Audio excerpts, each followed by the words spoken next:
네, 제가 오늘 말씀드릴 그 주제는 논문은 그 스케일링 웨어러블 파운데이션 모델이라고 해서 잠시만요. 네, 아이고 이게 잠시만요.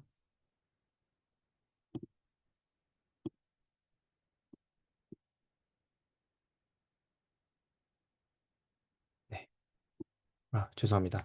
네, 시작하도록 하겠습니다. 제가 오늘 말씀드릴 논문은 그 스케일링 웨어러블 파운데이션 모델이라고 해서 구글에서 발표한 논문이고요.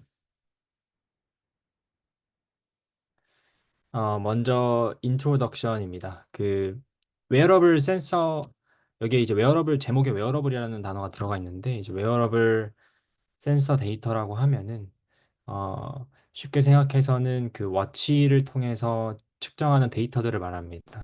그 뭐 갤럭시 워치나 애플 워치 아니면은 이건 구글이니까 그 구글의 뭐였죠? 픽셀이었나? 아무튼 구글도 그 와치가 있어서 그 와치를 통해서 어, 측정한 데이터들을 이용해서 이렇게 파운데이션 모델을 만든 것이고, 그래서 이 기존에는 이 웨어러블 센서 데이터를 이용한 연구들이 이 라벨드 데이터가 부족해서 뭐이 라벨드 데이터라 하면은 예를 들어서 어, 어, 이러한 웨어러블 데이터를 가지고 있는 사람이 현재 그때 당시에 이제 운동 중이었는지 뭐 달리기 중이었는지 아니면은 어떤 질병을 가지고 있었다라든지 뭐 이러한 이제 라벨링된 레이블링된 그런 데이터들이 부족합니다. 그래서 이제 많은 양은 이제 언레이블드 데이터인데 그런 것들이 활용되지 못하고 이제 방치되고 있었습니다.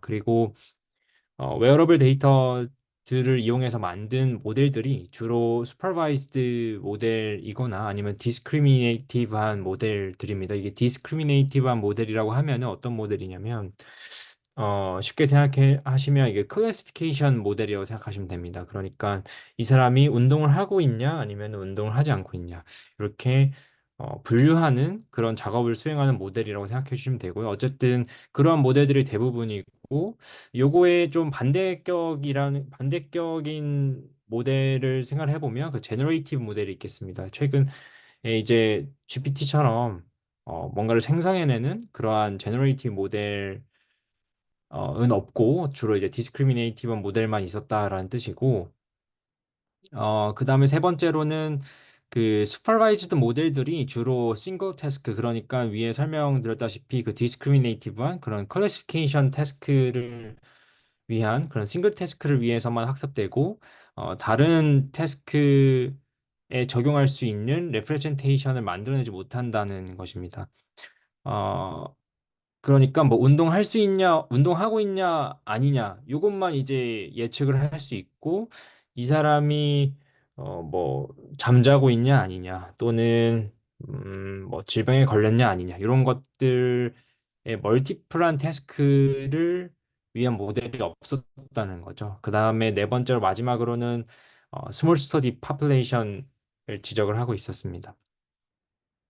그래서 본 논문의 이제 키 컨트리뷰션입니다. 키 컨트리뷰션에는 일단 라지스트 스터디라는 점이 있습니다. 이게 구글의 그 와치를 이용해서 자사가 가지고 자기네들이 가지고 있는 와치를 이용해서 수집한 데이터들을 이용을 해서 굉장히 큰 스터디를 구성을 했고요. 16.5만 명이고 40억 시간 총 40억 시간의 데이터를 이용을 했습니다. 그래서 어떤 웨어러블 데이터를 사용했냐 하면은 액셀로미터, 그 가속도계죠. 그 다음에 포토 플레시스모그래피라고 되어 있는데 요거는 그 워치에서 뭐 초록색 불이 반짝반짝거리면서 나오는 것들 있지 않습니까? 그걸로 이제 측정하는 거를 말하고요.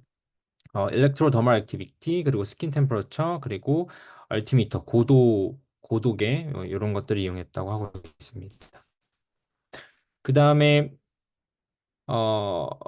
두 번째 이제 키 컨트리뷰션은 LSM 그러니까 여기서 라지 스케일 센서 파운데이션 모델, 그러니까 파운데이션 모델을 개발했다는 것에 있습니다. 이 파운데이션 모델은 셀프 슈퍼바이즈드 러닝을 통해 개발되어 만들어졌고 그리고 언레이블 데이터로 만들어졌습니다.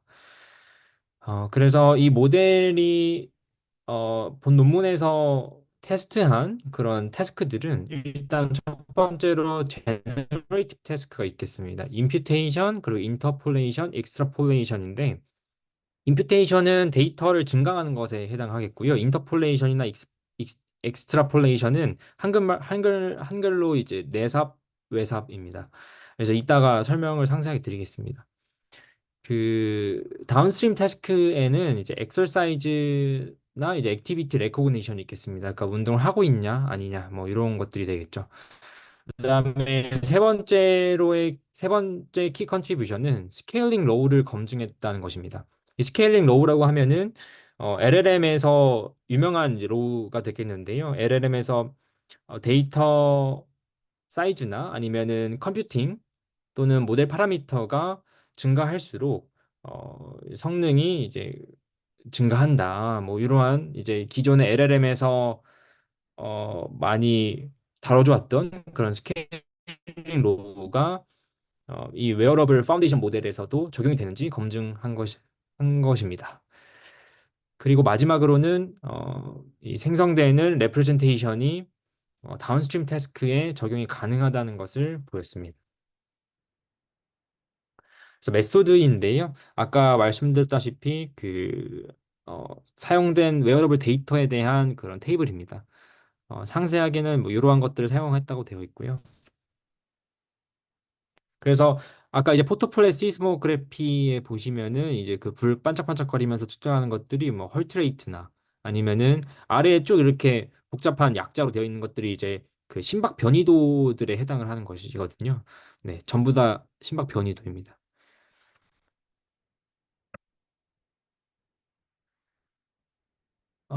그리고 어떻게 이제 학습을 시켰냐에 대한 얘기인데 일단 요게 이제 메인 피규어라서 이제 가져와 봤는데요. 어, 먼저 B 아래에 이렇게 히트맵으로 그려져 있는 것을 보시면 가장 큰 히트맵을 보시면 세로축은 시그널 그리고 가로축은 5hours라고 된 거 보실 수가 있는데 그래서 이렇게 X축은 시간으로 그리고 Y축은 이제 시그널스라고 되어 있는데 시그널스라고 하는 게 이 표입니다. 이 표가 이제 26가지 이제 피처들로 이루어져 있는데 이렇게 Y축이 이제 26가지 피처가 되겠습니다. 그리고 X축이 5hours 그러니까 300분을 해당합니다. 그래서 1분 간격으로 이렇게 네모를 이제 1분 간격으로 이렇게 해가지고 데이터를 만든 것이고요. 방금 이제 패치라고 말씀드렸는데 패치는 아니고 아무튼 그 1분 간격으로 이렇게 해서 테이블을 만들어서 히트맵으로 표현되어 있지만 사실 데이터 학습할 때는 이제 테이블로 되어 있습니다. 그렇게 해서 이러한 데이터로 어, 옆에 보시면은 이제 마스크드 프리 트레이닝 태스크라고를 했다 이렇게 되어 있는데 요거를 이따가 뒤에서 이제 상세하게 설명을 드리겠습니다. 그렇게 해서 이제 이렇게 트레이닝을 하고 그 다음에 아래에 보시면 이제 evaluation이라고 되어 있는데 evaluation은 이제 generative task하고 discriminative task로 나뉘어서 이제 수행하게 됩니다. 옆에 파란색으로 discriminative task라고 되어 있는 부분은 그 아까 말씀드린 그 다운스트림 태스크에 해당합니다. 이 사람이 운동을 하고 있냐 없냐, 뭐 어떤 운동을 하고 있냐 이런 것들에 해당을 하고 제너레이티브는 어, 내삽을 하거나 아니면은 데이터를 보강하거나 아니면 익스트라폴레이션을 하거나 이러한 작업들입니다. 이러한 작업들이 이제 제너레이티브 태스크라고 여기서 정의해서 이벨리에이션을 합니다. 어, 네. 그래서 요 피규어는 이제 아래에 이렇게 파란 글씨, 초록 글씨, 빨간 글씨로 되어 있는 아래 요세 부분은 그 방금 앞에서 말씀드린 그런 제너레이티브 태스크에 해당을 하고요. 그리고 바로 위에 있는 랜덤 임퓨테이션이라고 되어 있는 부분도 마찬가지로 제너레이티브 태스크에 해당하는데 어, 어, 이 모델 그러니까 여기서 만든 모델을 줄여서 이제 LSM이라고 부르는데 이 LSM을 학습할 때에는 랜덤 임퓨테이션 방식으로만 이제 학습을 합니다.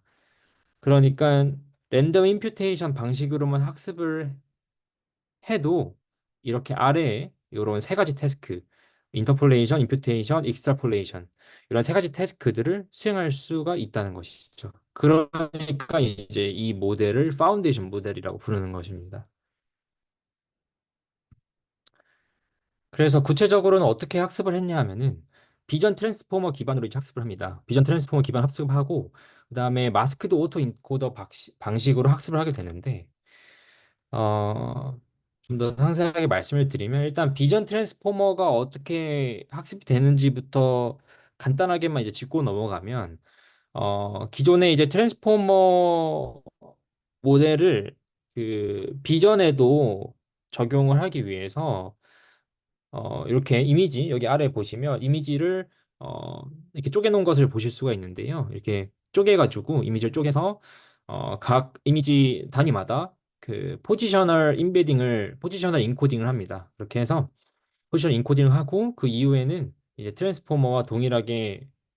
트랜스포머 구조와 동일하게 하게 되는데 그 트랜스포머 원래 구조에서도 어, 그 단어 텍스트마다 포지셔널 인코딩을 하게 됩니다. 근데 그것을 그대로 이제 가져와서 여기 이미지에도 그 포지셔널 인코딩을 하게 되는 것이죠. 그 다음에 이제 마스크드 오토 인코더라는 건 뭐냐 하면은 그 비전 트랜스포머를 기반으로 해서 만들어진 학습 방식입니다. 트레이닝 방식인데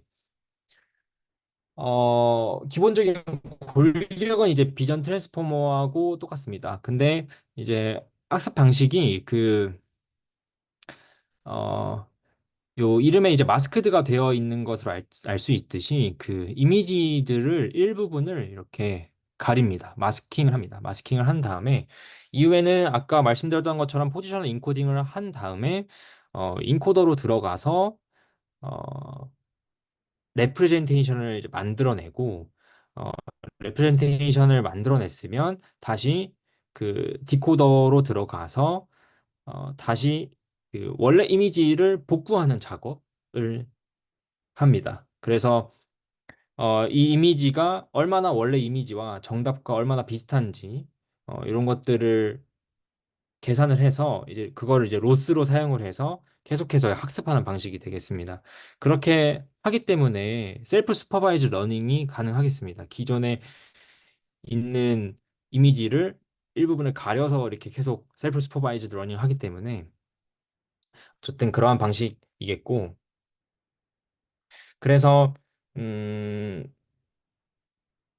이러한 학습 방식을 그 웨어러블 데이터에 좀 적용해서 말씀을 드려보면 요거는 그 원래 논문에 있던 그런 피규어 같은 건 아니고 제가 그냥 이해를 돕기 위해서 만들어낸 그런 표인데요. 어, 이러한 데이터가 있는 것입니다. 이게 제가 이거 배치를 좀 잘못했는데 아까는 그 히트맵이 그 X축이 타임이었고 Y축이 그 시그널이었는데 이게 좀 뒤바뀌어 있습니다. 제가 만든 표에는 이제 Y축이 타임이고 X축이 그 시그널스가 되겠습니다. 뭐 상관없으니까요. 그래서 어쨌든 설명을 드리면 이러한 이제 테이블이 있다고 했을 때 이러한 테이블을 일부를 이제 마스킹을 해서 이러한 2D 매트릭스가 있을 때 일부를 마스킹을 해서 마스킹을 한 걸 갖다가 이제 포지셔널 인코딩을 합니다. 그래서 벡터를 만들어서 플래튼 시키고 벡터를 만들어서 인코더에 넣습니다. 인코더에 넣고 이제 레프레젠테이션을 만듭니다. 레프레젠테이션 만들고 디코더를 통해서 다시 그 테이블을 재구성, 리컨스트럭션 합니다. 그 다음에 원래 이제 마스킹 되기 전에의 그 정답과 이제 비교를 해서 리컨스트럭션 로스를 계산한 다음에 그거를 거꾸로 이렇게 가면서 이제 학습시키는 디코더 인코더를 학습시키는 그러한 방식이 되겠습니다. 그래서 이 LSM이라는 파운데이션 모델을 어떻게 이벨루에이션 했냐 하면은 요 뒷단에 검은색 물음표 이렇게 되어 있는 부분을 뭘 갖다 붙이냐에 따라서 이제 이벨루에이션 방법이 달라지게 되는데 어 이렇게 이벨루에이션 함으로써 이제 이 LSM 모델이 이제 파운데이션 모델이라는 걸 알 수가 있습니다. 이 파운데이션 모델이라는 게 아주 로버스트한 레프레젠테이션을 생성하는 것이 중요합니다. 그러니까 학습은 아까 이제 마스크드 오토 인코더 방식으로 학습을 했는데 그렇게 학습된 인코더를 통해서 생성된 이 레프레젠테이션이 다양한 태스크들의 아주 효과적으로 작동하는 그런 레프레젠테이션이냐 라는 게 이제 파운데이션 이게 좀 괜찮은 파운데이션 모델이냐를 판단할 때 아주 중요한 지점이 되겠는데요. 그래서 이제 이벨루에이션을 할 때, 아까 말씀드린 요 네 가지 방식, 제너레이티브 세 가지, 제너레이티브 세 가지, 그리고 디스크리미네이티브 한 가지, 한 가지, 두 가지네요. 네, 아무튼 그렇게 해서 어, 이벨루에이션을 하게 됩니다. 그래서 앞에 이제 제너레이티브 세 가지, 인터폴레이션, 임퓨테이션, 익스트라폴레이션 같은 경우에는 학습 때 사용하였던 디코더와 똑같은 디코더를 사용합니다. 그렇게 해서 학습은 이제 그 랜덤 임퓨테이션 그러니까 아까 말씀드린 마스크드 오토 인코더처럼 이렇게 랜덤하게 가려가지고 학습을 하는데 이벨루에이션 할 때는 이렇게 정해진 부분에 가려서 여기를 채울 수 있냐 없냐 이렇게 이제 이벨루에이션을 하였고 음, 그 다음에 이제 디스크리미네이티브 태스크 또는 이제 다운스트림 태스크가 되겠습니다. 요거를 이제 어, 이벨루에이션 한 방법이 조금 어, 어려울 수도 있고 좀 독특한데요. 어, 이렇게 구분이 되어 있습니다. 그 리니어 프루브를 붙이는 방식, 그리고 파인 튜닝하는 방식, 그리고 이제 별개로 위에 리니어 프루브, 파인 튜닝 두 방식의 각각 퓨전 러닝을 했을 때 또는 안 했을 때 이렇게. 그래서 이제 2 곱하기 2죠. 총 4가지 이렇게 방식으로 하였습니다. 그래서 이게 무슨 말이냐 하면은 이게 좀 이해가 어려울 수 있는데요. 무슨 말이냐 하면은 이 리니어 프루브를 붙였다라는 것은 이 마스크드 오토 인코더로 학습을 했지 않습니까? 그렇게 학습을 했을 때 여기 보시면은 이렇게 아래에 이제 리니어 레이어라고 되어 있는 부분이 있는데 리니어 레이어를 붙여서 음, 클래시피케이션 태스크를 하는 것입니다. 그러니까 레프레젠테이션대로 만들고 거기에다가 리니어 레이어를 붙여서 이 사람이 운동을 하고 있냐 아니냐 이 정도의 이제 클래시피케이션 태스크를 수행하도록 만드는 것이고요. 그다음에 이제 파인 튜닝 같은 경우에는 먼저 일단 리니어 프로브 같은 경우에는 어 요것을 이제 수행할 때 어 인코더하고 이제 디코더는 어 프리징이 되어 있다 이렇게 생각을 해주시면 될 것 같습니다. 디코더는 사용하지 않고, 디코더는 아예 사용하지 않는 거고요. 디코더는 아예 사용하지 않는 거고, 이제 인코더에서 만들어진 레프레젠테이션을 사용해서, 그 다음에 리니어 레이어로 들어가서 운동을 하고 있냐, 아니냐, 이 정도를 판단해 주는 그런 태스크다라고 생각해 주시면 될 것 같고요. 파인 튜닝 같은 경우에는, 동일하게 하는데, 리니어 프루브 붙여서 이렇게 동일하게 하는데, 이제 파인 튜닝을 하는 것이죠. 어, 아까 이제 뭐 16만 5천 명? 뭐 몇 시간이었죠? 40억 시간이었나요? 그만큼의 데이터가 있다고 했는데 그 데이터가 모두 레이블링 된 데이터는 아니고 어, 한 음, 정확히 제가 지금 몇 개인지 기억이 안 나는데 아무튼 몇 개 정도의 데이터가 이제 레이블드 데이터입니다. 그 레이블드 데이터를 사용을 해서 파인 튜닝 시킨 것입니다. 이제 뭐 인코더랑 이제 리니어 레이어를 둘 다 이제 파인 튜닝 시켰겠죠.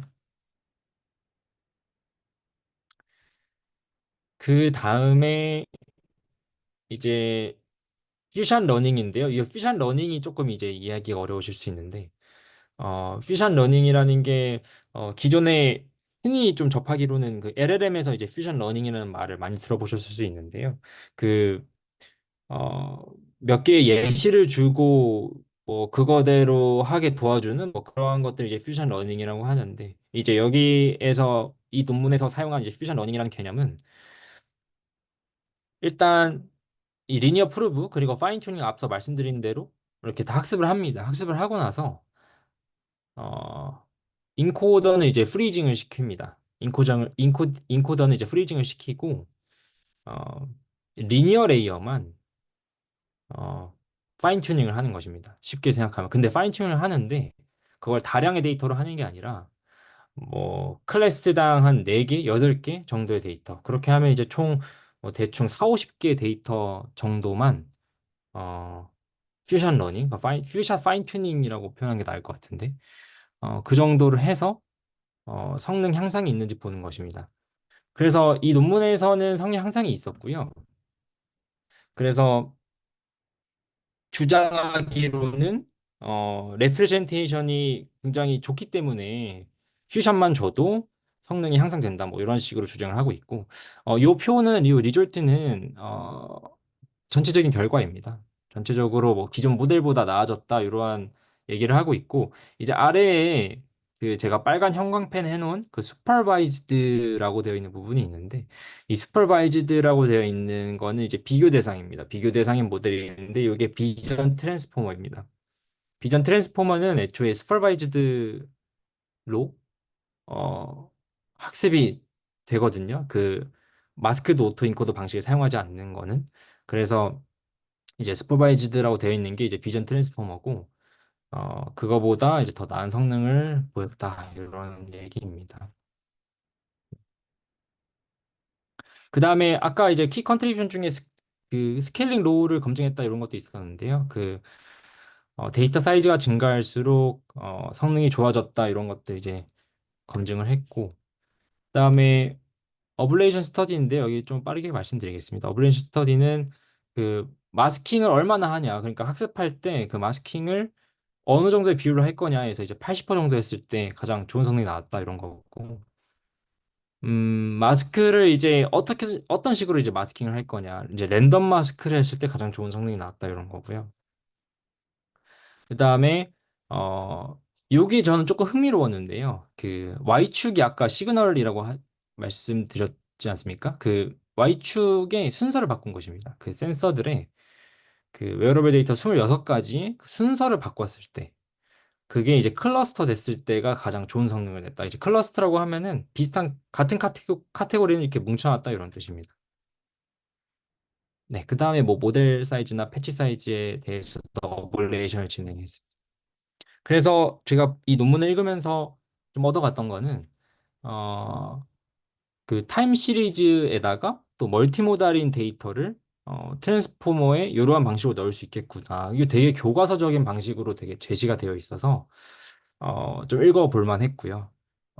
여러 인공지능 배경 지식을 좀 넓히는 데 도움이 되는 논문이라고 생각을 했고, 뭐 비전 트랜스포머나 아니면 마스크드 오토 인코더 이러한 방식들도 어, 사실 개념만 보면은 와닿지가 않잖아요. 근데 이 논문을 읽으면서는 뭔가 좀 실전 예제를 푸는 느낌이라서 좀 이해에 도움이 됐던 것 같습니다. 뭐 인코더, 디코더, 뭐 파운데이션 모델 이러한 것들이 이런 단어들의 느낌, 레프레젠테이션 단어들의 느낌 이런 것들을 좀 알 수, 네, 알 수 있었던 것 같습니다. 네, 이상입니다.